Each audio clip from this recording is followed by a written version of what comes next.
Rescu TV with Josh Barnett, National Education Manager for Aveda. Yes. And we are going to talk about hair colour because spring has sprung. Spring has sprung and it's time to start looking at the colour that we've got in our hair.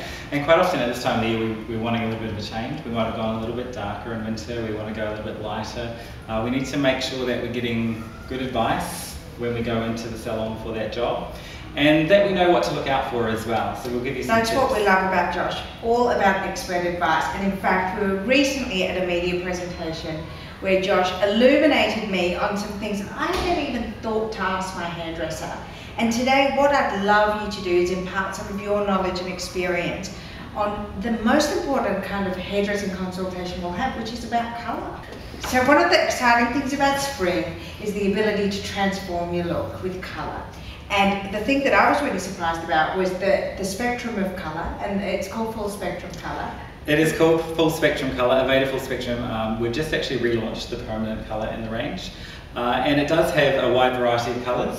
So we've got a full spectrum of colours without any of the nasties. Without any of the nasties, no petrochemicals. Okay. High lift too. High lift.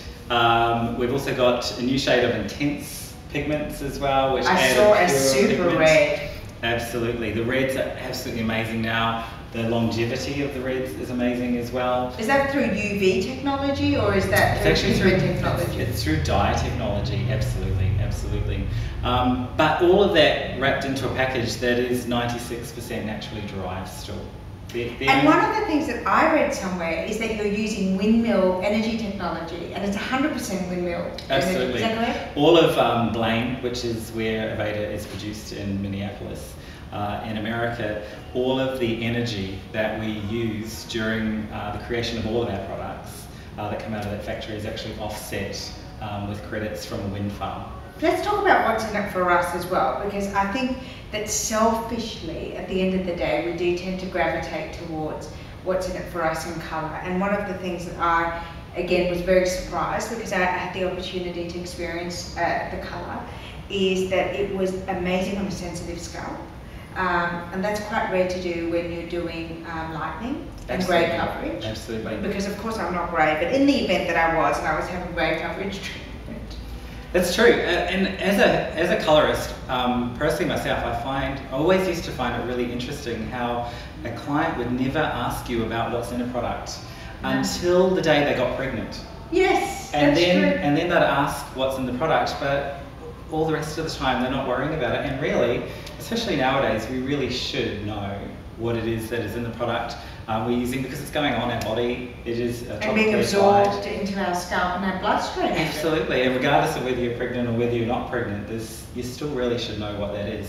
So up to 96% naturally derived is what the full spectrum is. It's a big claim, but we have all the statistics there which we can show you, and the 4% of artificially derived.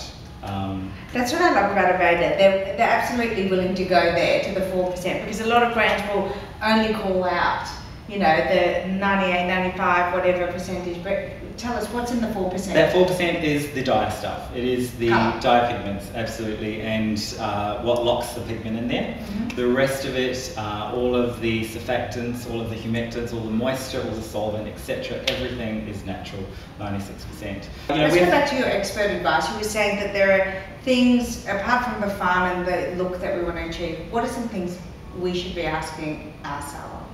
What you should be asking the salon, first of all, what colour do you use? And do they know about it? Because realistically, the hairdresser is the professional.